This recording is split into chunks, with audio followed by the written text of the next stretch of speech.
You already know what you should be doing. That's the strange part.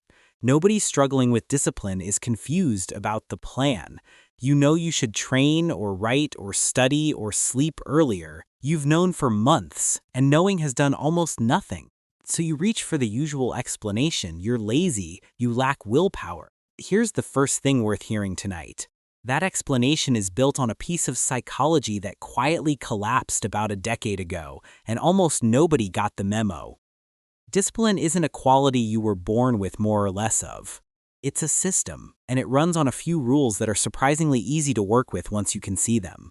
Not by pushing harder, by changing what the system responds to. Let's take it apart.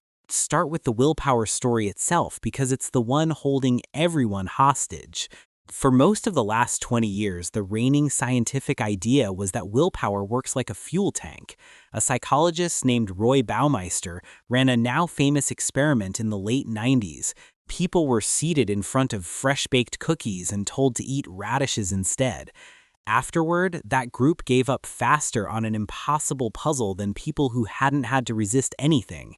The conclusion was that resisting the cookies had drained a limited reserve of self-control, leaving less for the puzzle. They named it ego depletion. The idea was enormous. It spawned a best-selling book, corporate training programs, the whole notion of decision fatigue. Willpower was a muscle that tired out. Spend it in the morning and you'd have none left by evening. Then people tried to reproduce it. In 2016, a team led by Martin Hagger ran the same kind of test across 23 separate laboratories, more than 2,000 people, all following one agreed protocol. The effect essentially vanished. The measured result sat almost exactly at 0. A second replication a few years later, this one over 3,000 people, found the same nothing. The sugar version of the theory, the claim that a spoonful of glucose restored your willpower, failed too. Sit with what that means. The single most influential explanation for why you can't stick to things, the fuel tank model that everyone absorbed without noticing, largely does not hold up. You are not running out of some finite willpower substance every day. That thing was never reliably found, which is oddly freeing because it means the failure you've been feeling isn't a shortage of a resource, it's something else, and the something else is fixable. There's a practical cost to the old story too, worth naming before we move on. As long as you believe discipline is raw willpower, the only tool you've got is to grit harder. And when gritting harder fails, which it does, the belief leaves you exactly one conclusion. You didn't want it enough. So you pile on shame, treat the shame as motivation, and white-knuckle the next attempt with even more pressure. It works for about 4 days. Then it breaks, and the whole cycle resets one notch more discouraged. The fuel tank myth doesn't just misdescribe the problem. It hands you the one strategy guaranteed to keep you stuck, and then blames you when it does. This is exactly the kind of pattern the personal operating manual is designed to help you map for yourself. Not as a personality test and not as a diagnosis, but as a practical way to figure out the conditions under which you actually function best. What helps you start? What drains your momentum? What you mistake for a discipline problem? And what kind of setup makes the right behavior easier to repeat? If you want to build that out in your own words, the personal operating manual is linked below. For now, keep this idea in mind. The goal isn't to become a different person. It's to understand the system you're already running well enough to work with it.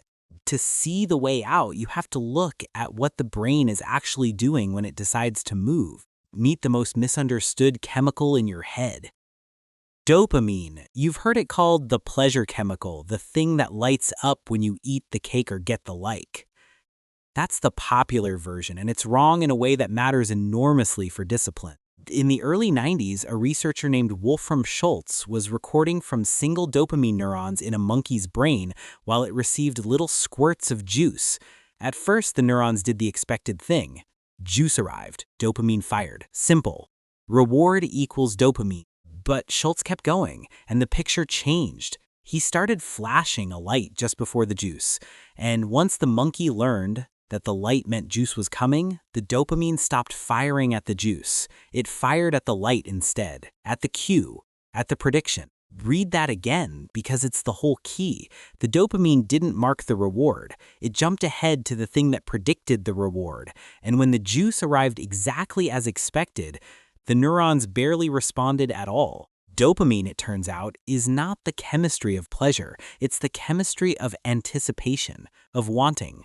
A separate researcher, Kent Berridge, spent years pulling those two apart and showed they run on different systems entirely. There's liking, the actual pleasure of a thing, which is small and fragile in the brain.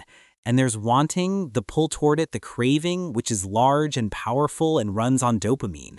They are not the same system. You can want something intensely and barely enjoy it when you get it.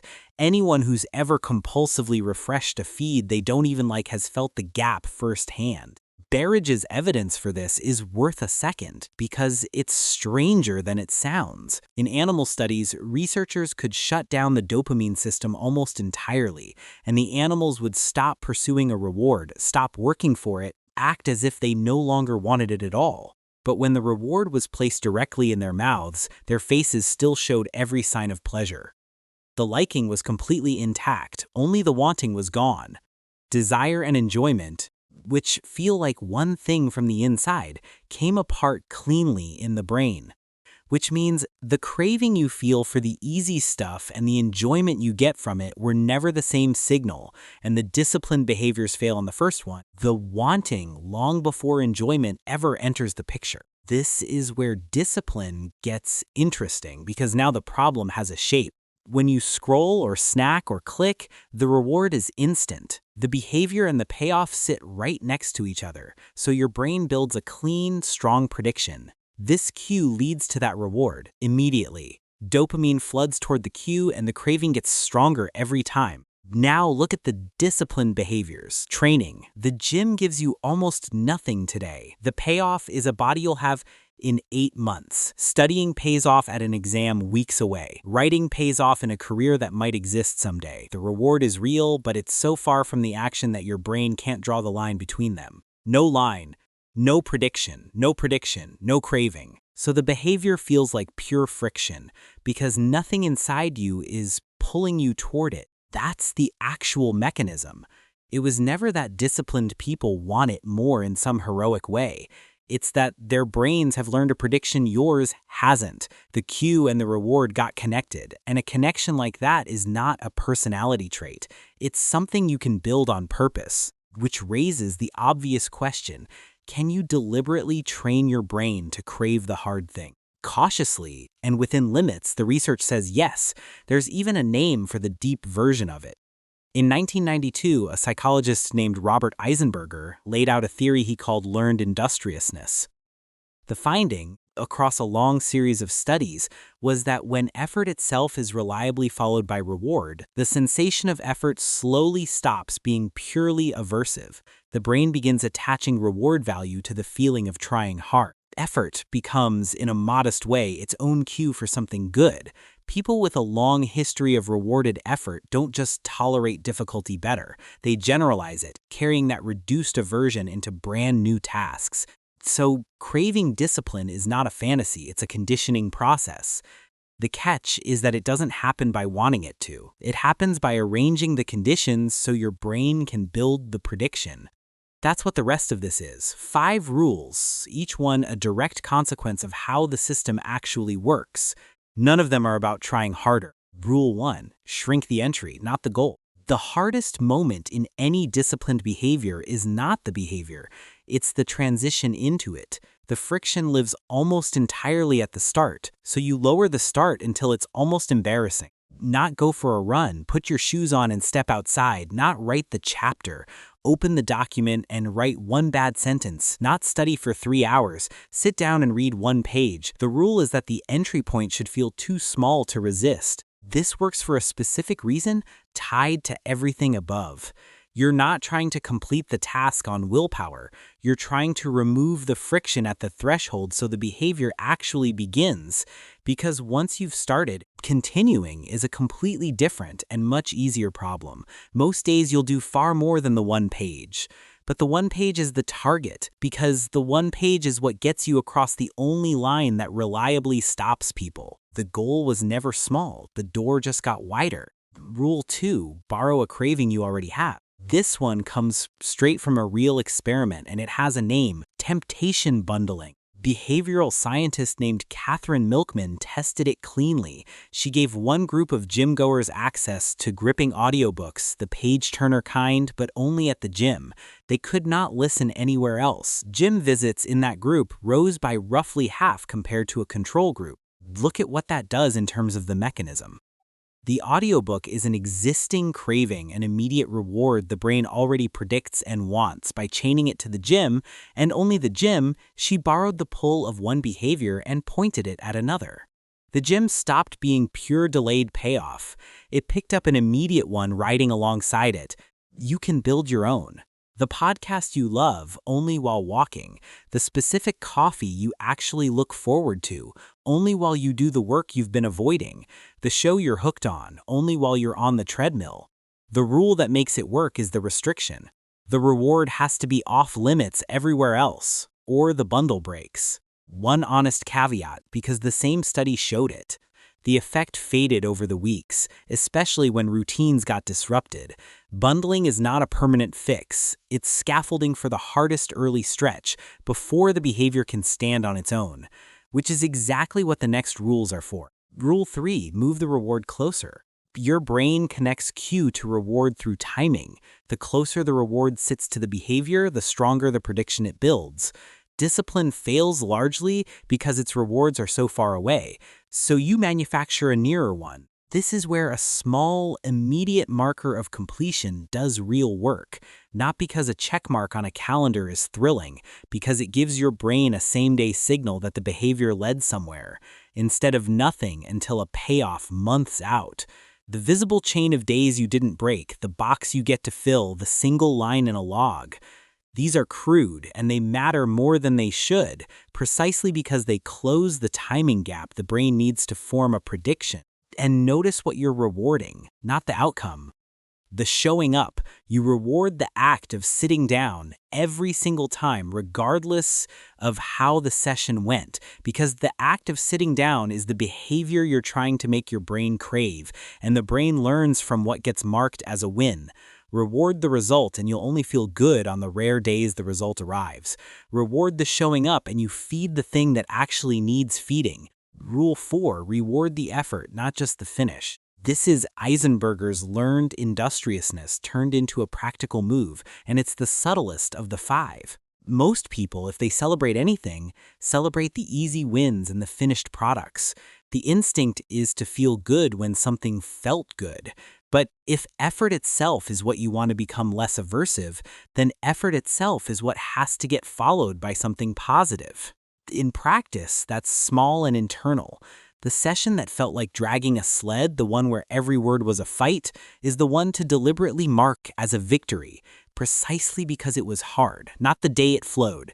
The day it didn't, and you did it anyway. Over time and slowly, this is how the sensation of strain starts to lose its pure aversiveness and picks up a thread of something else. You're teaching the brain that the hard part is where the reward lives, which is the exact opposite of what it currently believes. This one is slow. It's genuinely the longest arc rule of the 5, and it asks the most patience.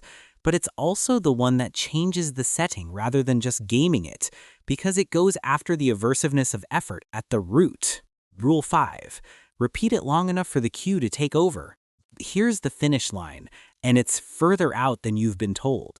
You've heard it takes 21 days to build a habit. That number is a myth. It traces back to a 1960 plastic surgeon's offhand observation about patients adjusting to their new faces, and it has nothing to do with habit formation. The actual research is less convenient.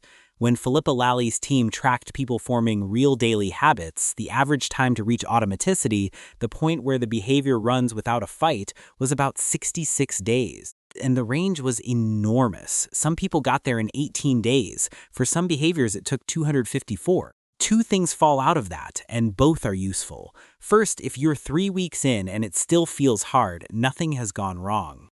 You're not failing, you're on schedule, and the schedule is longer than anyone told you. Most people quit right there, in the gap between the myth and the reality, convinced their continued struggle is proof they can't do it.